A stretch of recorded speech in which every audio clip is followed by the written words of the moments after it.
नमस्कार, स्वागत है आप सभी का वाईटी एजुकेशन में। और बिहार की परीक्षाओं की तैयारी करने वाले उन तमाम छात्रों के लिए जी हाँ, ये प्रैक्टिस सेट लेकर आ रहा हूँ। जो छात्र यहाँ पर बिहार एसएससी सीजीएल 3rd का फॉर्म भरा है वो इस वीडियो को जरूर देखेगा, और खासकर बिहार बीपीएससी 67 देने वाले छात्र और बिहार दरोगा की तैयारी करने वाले उन तमाम छात्रों के लिए भी ये वीडियो इंपॉर्टेंट है। तो प्लीज़ आप लोग भी जुड़िए और यहाँ पे जितना हो सकता है आंसर कमेंट सेक्शन में कमेंट करने का प्रयास कीजिए। चैनल पे नए हैं तो प्लीज़ चैनल को सब्सक्राइब जरूर कर लीजिएगा बेल आइकन दबा के, ताकि हर वीडियो का नोटिफिकेशन आप तक सबसे पहले हमारे चैनल के माध्यम से जाता रहे। तो चलिए लेकर चलते हैं इन सभी प्रश्नों पे जो कि आज आपसे यहाँ पे पूछे जाएंगे। तो पहला प्रश्न आपके सामने है, आंसर करने का प्रयास जरूर करेंगे।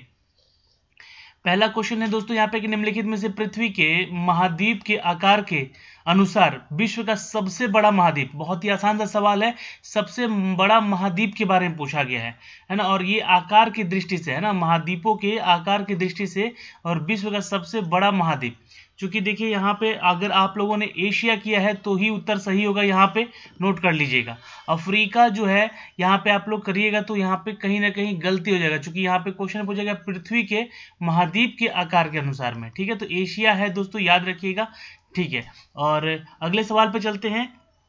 अगला सवाल है हमारा दोस्तों कि निम्नलिखित में से भौतिक मानचित्र में निम्नलिखित में से किन चीजों को देखा जा सकता है। तो भौतिक मानचित्रों की अगर हम बात करें दोस्तों यहाँ पे, तो हम मैदान क्षेत्र को भी देख पाते हैं, पर्वत क्षेत्र को भी देख पाते हैं, नदियों को भी देख पाते हैं और सागरों को भी देख पाते हैं। तो ऑल यहाँ पे आंसर आप कर सकते हैं। जी हाँ, आप आंसर ई कर लीजिएगा, एक से ज्यादा उत्तर सही है।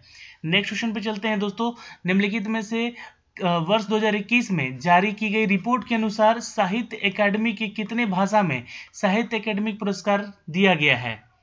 तो बिल्कुल यहाँ पे आंसर कर लीजिएगा दोस्तों। टोटल 20 एकेडमिक अवार्ड दिए गए थे दोस्तों, ए इज द करेक्ट आंसर, यहाँ पे आप नोट कर सकते हैं।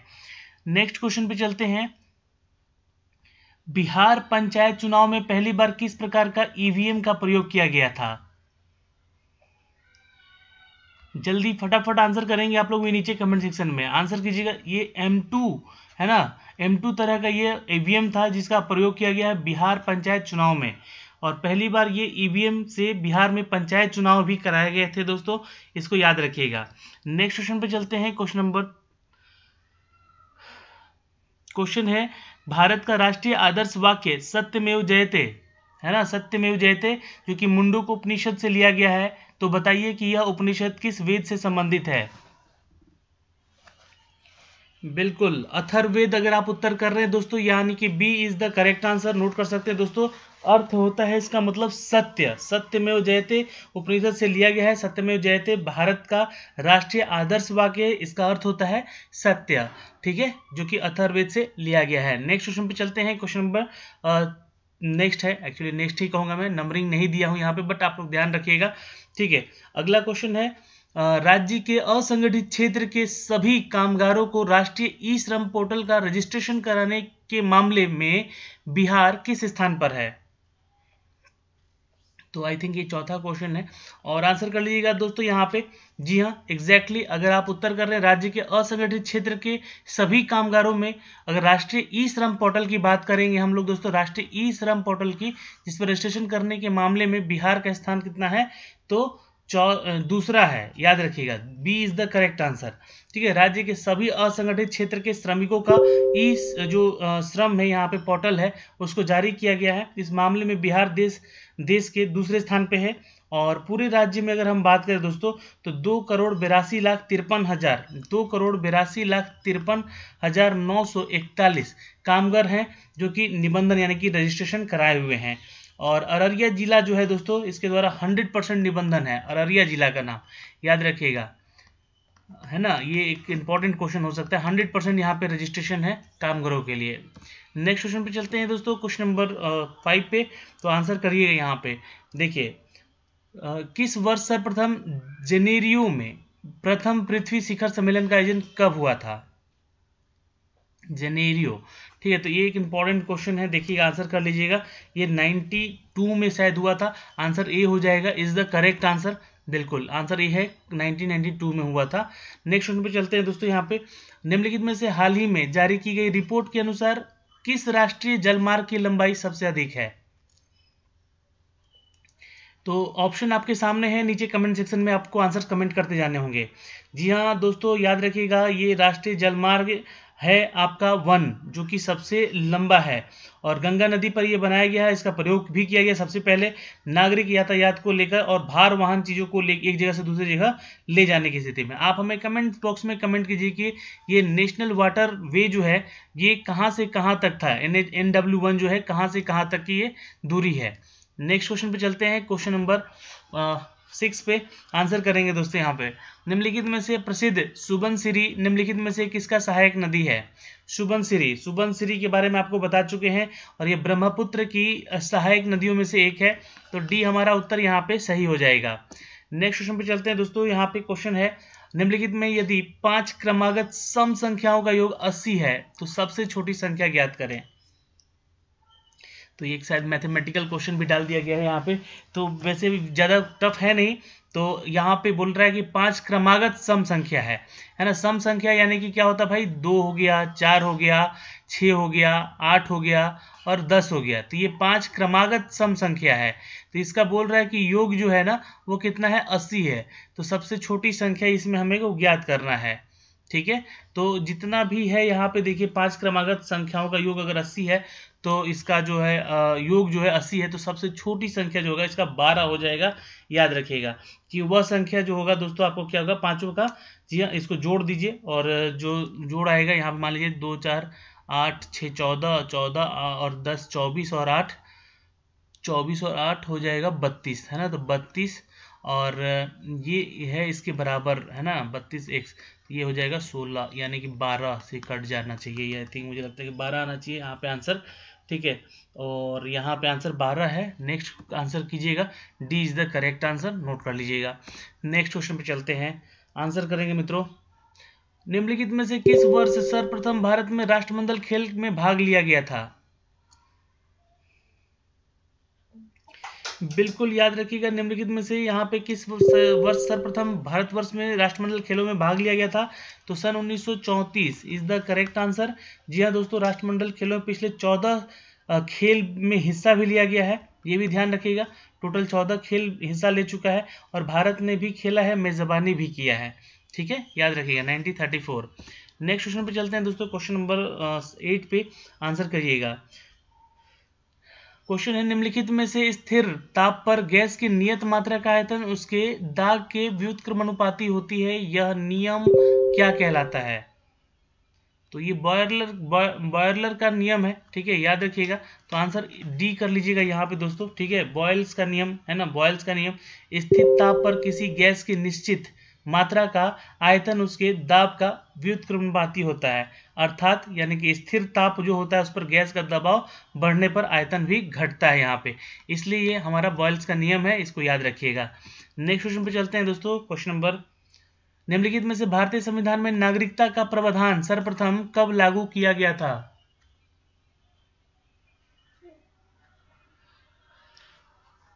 आंसर कीजिएगा दोस्तों, यहाँ पे इट्स अ बी, 1950 में किया गया था। B is the correct answer, यहाँ से आप लोग नोट कर सकते हैं। भारतीय संविधान की शुरुआत, नागरिकता जो है, भारतीय संविधान 26 नवंबर 1949 को किया गया था। ये ध्यान रखिएगा, 26 नवंबर 1949 को किया गया था। ठीक है, और यहाँ पे भारत के नागरिक भी कहलाएं और 1950, है ना, 1950 में, ठीक है, याद रखिएगा इसको सर्वप्रथम लागू कर दिया गया था। ठीक है, नेक्स्ट क्वेश्चन पे चलते हैं दोस्तों, क्वेश्चन नंबर, निम्नलिखित में से परम शून्य तापमान पर अर्धचालक में विद्युत प्रतिरोध हो जाता है? तो आंसर कर लीजिएगा दोस्तों यहाँ पे, जी हाँ, संपूर्ण, B is the correct answer. शून्य तापमान पर अर्धचालक में विद्युत प्रतिरोध संपूर्ण हो जाता है। नेक्स्ट क्वेश्चन पे चलते हैं दोस्तों, क्वेश्चन है, निम्नलिखित में से ऑपरेशन शक्ति के तहत पोखरण 2 परीक्षण सर्वप्रथम कब किया गया था?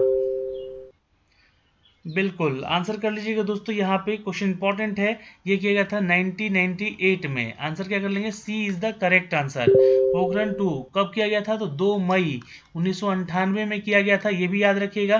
पोखरण परीक्षण रेंज पर किए गए 5 परमाणु बम परीक्षण किए गए थे और यह दूसरा भारतीय परमाणु परीक्षण था। एक बार इंदिरा गांधी ने किया था और फिर दूसरी बार दोस्तों, जी हाँ, हमारे अटल बिहारी वाजपेयी जी ने किया था और ये शक्ति प्रदर्शन था।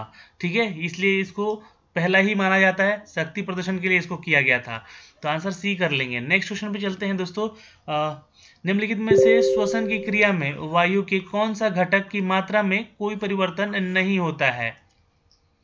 तो बिल्कुल आंसर कर लीजिएगा दोस्तों। यहाँ पे ऑक्सीजन, कैल्शियम और नाइट्रोजन, ये तीनों के ही सभी आंसर कर लीजिएगा। यहाँ पे अगर आप उत्तर डी कर रहे हैं तो आपका उत्तर बिल्कुल सही है, D is the correct answer. Next question पे चलते हैं। निम्नलिखित में से किस विटामिन को हार्मोन माना जाता है? बिल्कुल विटामिन डी को, जी हाँ, एक हार्मोन भी माना जाता है। याद रखिएगा, यह किडनी द्वारा निर्मित एक हार्मोन होता है। जी हाँ, किडनी के द्वारा भी एक विटामिन डी का निर्माण होता है। आंसर डी कर लेंगे। नेक्स्ट क्वेश्चन पे चलते हैं दोस्तों। यहाँ पे निम्नलिखित में पालक के पत्तों में निम्नलिखित में से किसकी मात्रा सर्वाधिक होती है? पालक के पत्ते अगर आप लोग खाते होंगे, ठीक है, उसका पालक का साग खाते होंगे या पालक का पराठा खाते होंगे या पालक की सब्जी खाते होंगे, तो यहाँ पे आंसर कीजिएगा, आयरन की मात्रा इसमें सबसे ज़्यादा होती है। क्या? आयरन की मात्रा इसमें सबसे ज़्यादा होती है। ठीक है, नोट कर लेंगे। नेक्स्ट क्वेश्चन पे चलते हैं दोस्तों। यहाँ पे निम्नलिखित में से, एक मिनट, निम्नलिखित में से कुनैन सिनकोना पादप किस भाग में प्राकृतिक रूप से पाई जाती है? एक्सपेक्टेड क्वेश्चन है और यहाँ से आंसर कीजिएगा दोस्तों। बिल्कुल, कुनैन का वृक्ष भी होता है जो कि उसके छाल से हमें प्राप्त होता है, सिनकोना पादप। ठीक है, तो याद रखिएगा, c is the right answer. Next question है दोस्तों। यहाँ पे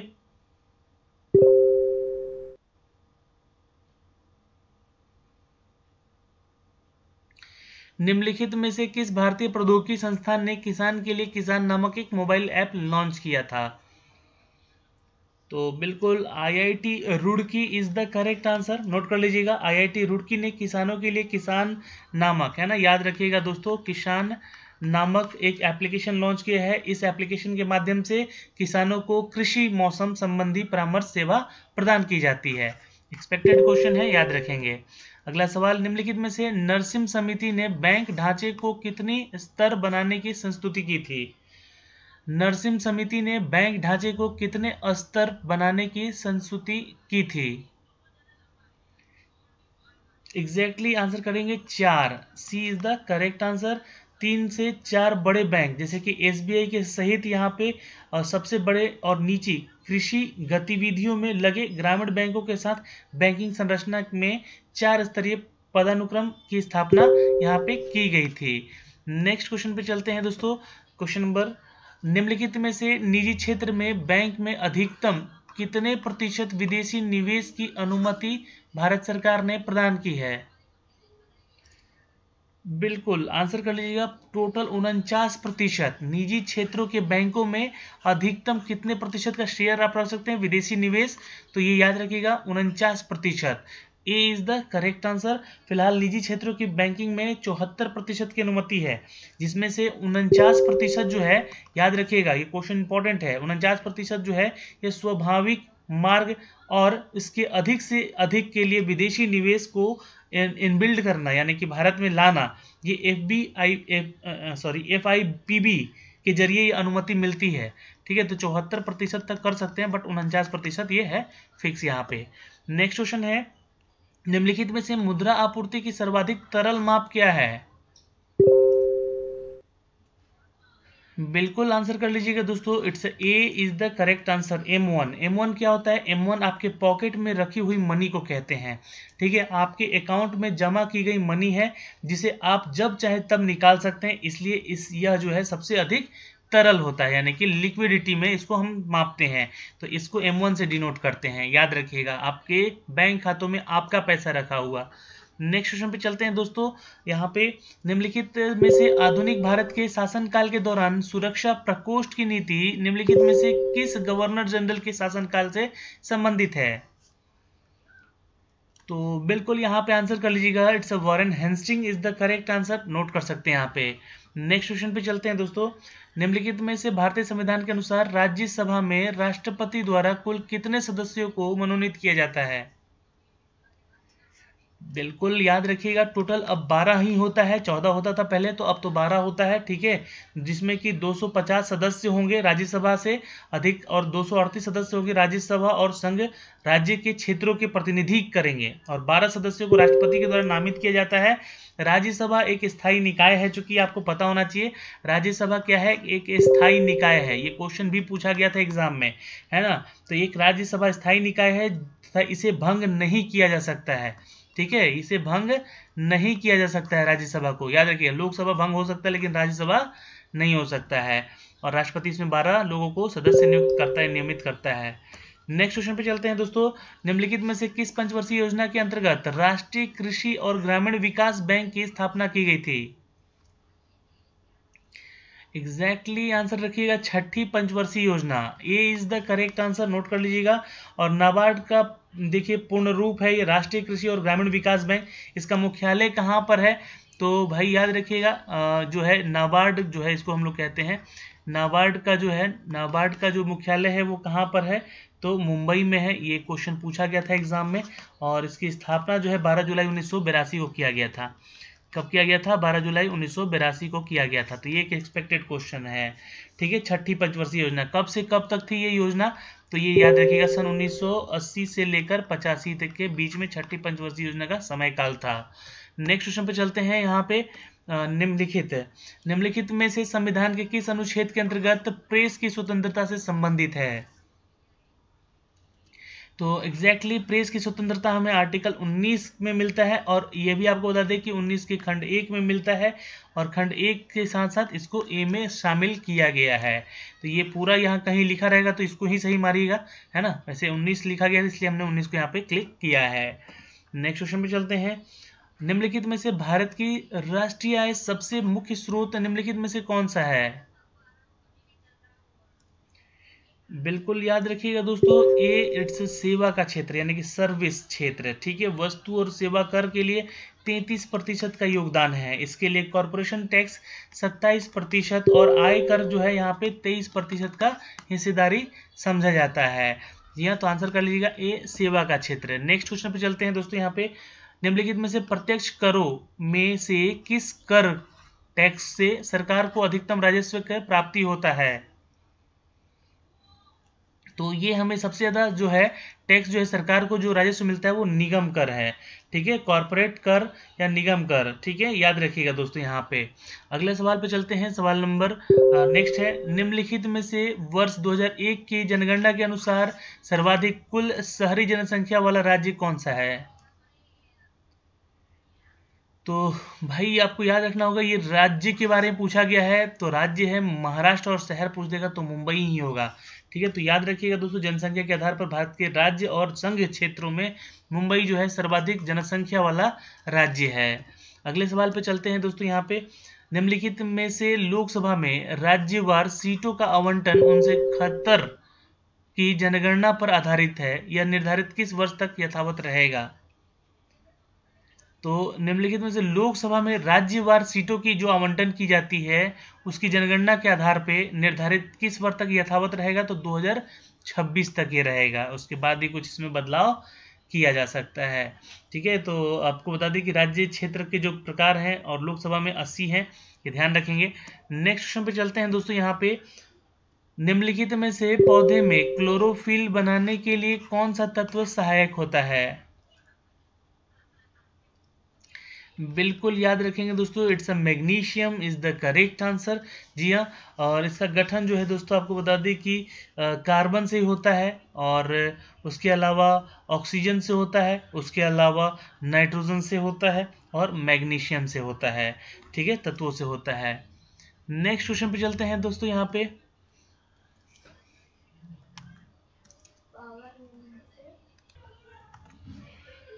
तो नेक्स्ट क्वेश्चन है यहाँ पे दोस्तों, निम्नलिखित में से किस शासक के शासनकाल में मुगल और आसाम के अहमों के बीच लंबे काल तक संघर्ष यानी कि युद्ध चला था? तो आंसर कर लीजिएगा दोस्तों, यहाँ पे औरंगजेब के शासनकाल में हुआ था, ठीक है, नोट कर लीजिएगा। मुगल और आसाम के अहोमों के बीच, है ना, ये लंबे समय तक युद्ध चला था औरंगजेब के शासनकाल में।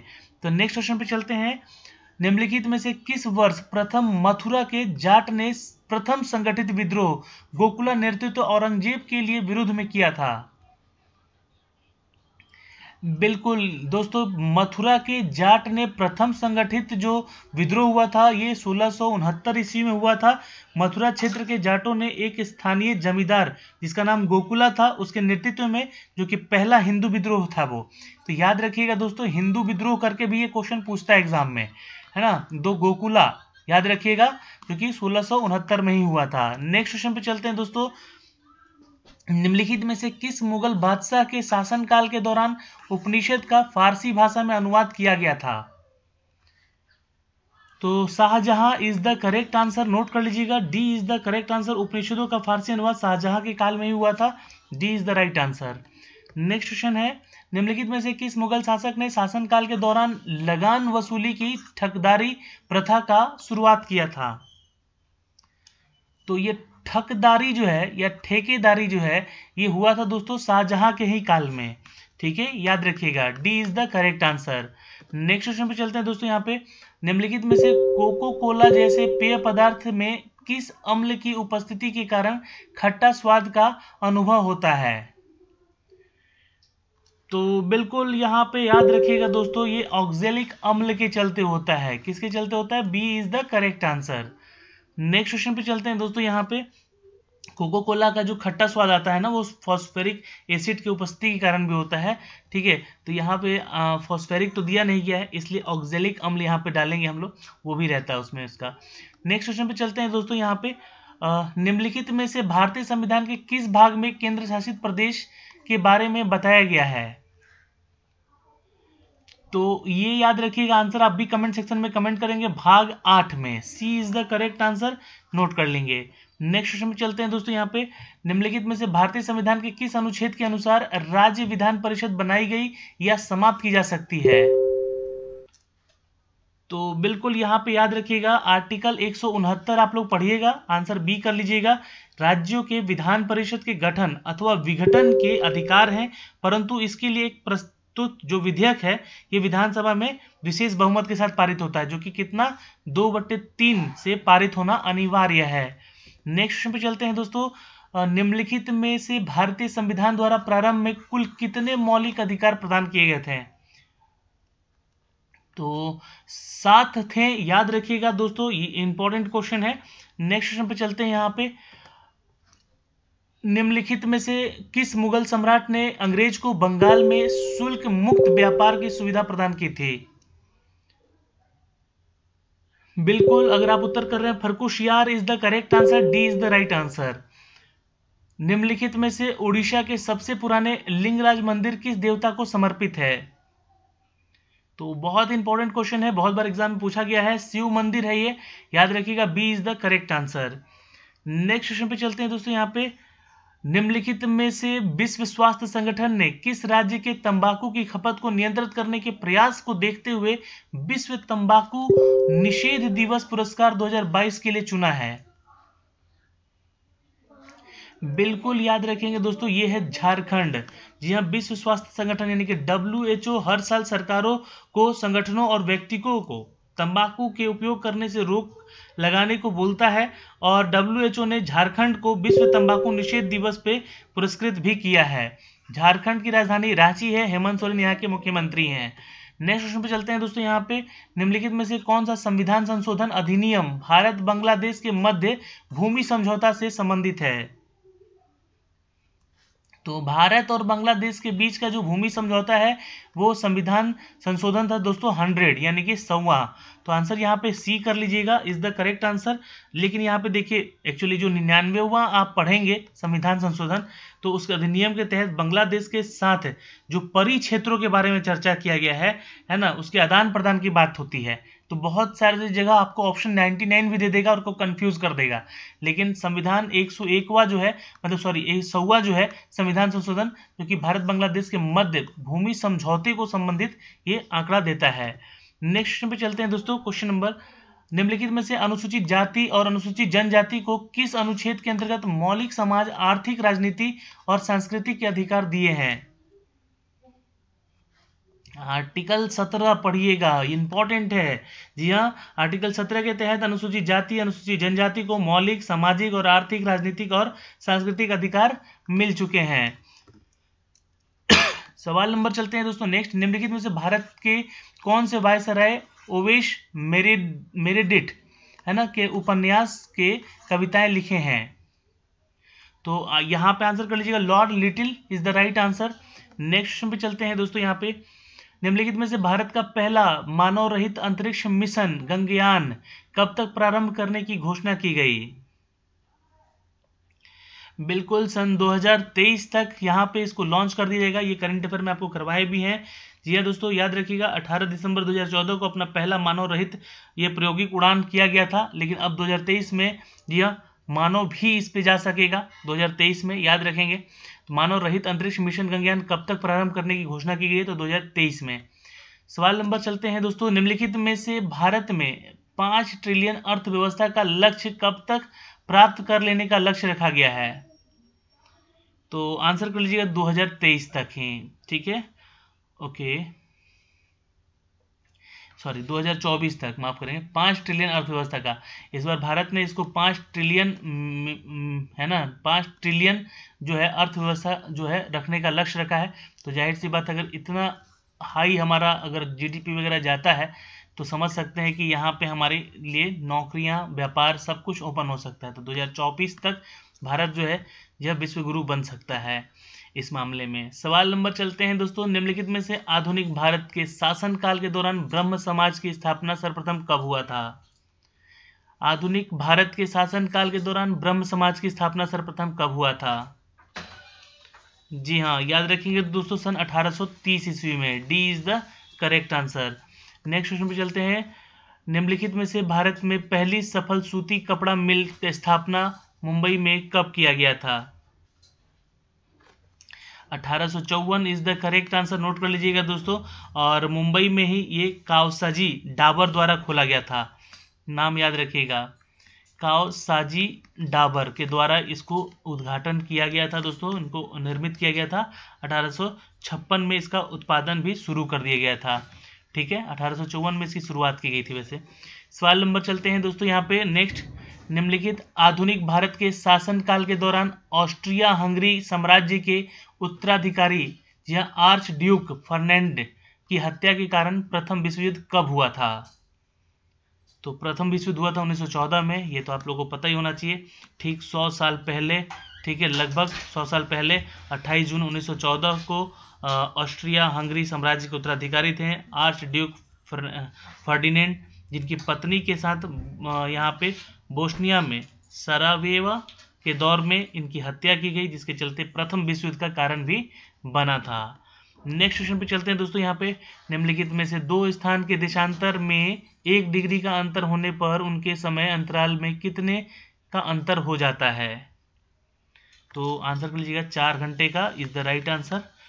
नेक्स्ट क्वेश्चन पे चलते हैं दोस्तों। यहाँ पे निम्नलिखित में से प्राचीन भारत के शासनकाल के दौरान सांची के स्तूप का निर्माण किस शासक के द्वारा कराया गया था? तो बिल्कुल अशोक के द्वारा किया गया था, a is the correct answer, note कर लीजिएगा। सांची का महान स्तूप जो है सम्राट अशोक महान ने 3री सदी में किया था, ये भी याद रखिएगा। नेक्स्ट क्वेश्चन पे चलते हैं।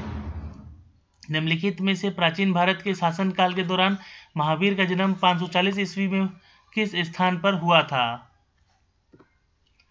आंसर कर लीजिएगा दोस्तों, यहाँ पे है Pawapuri is the correct answer.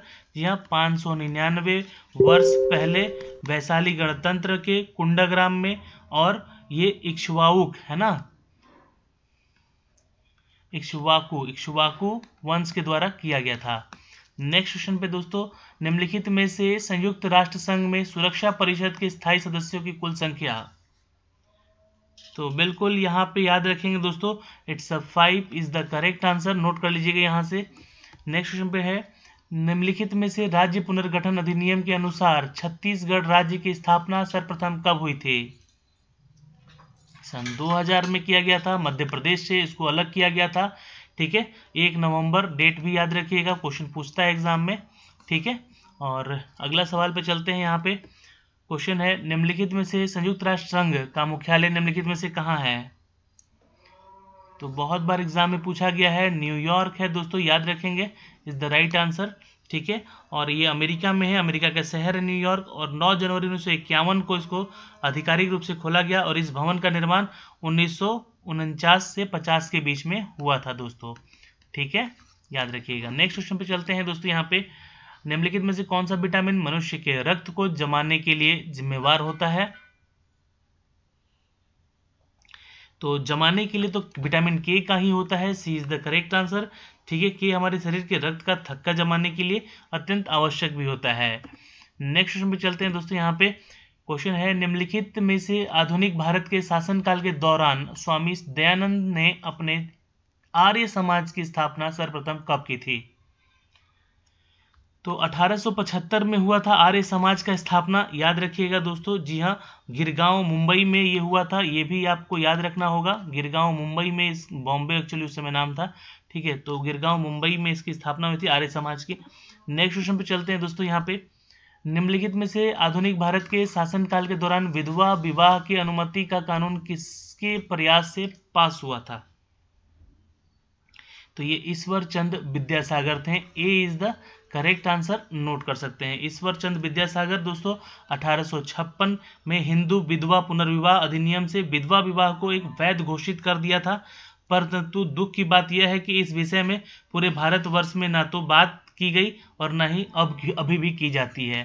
तो 1856 is the right answer, Ishwar Chand Vidyasagar. Next question पे चलते हैं दोस्तों। यहाँ पे निम्नलिखित में से आधुनिक भारत के शासनकाल के दौरान ब्रह्म समाज की स्थापना सर्वप्रथम कब हुई थी?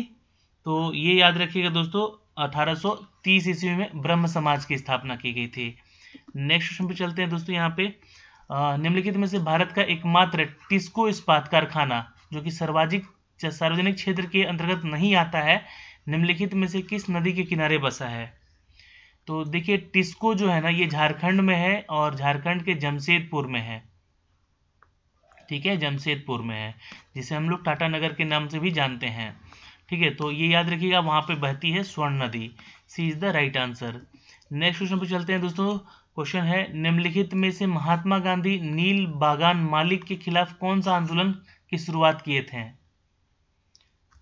तो बिल्कुल भाई, ये हुआ था बिहार में चंपारण सत्याग्रह, सन 1917 की घटना है, ये याद रखेंगे, और इसे चंपारण सत्याग्रह के भी नाम से जाना जाता है।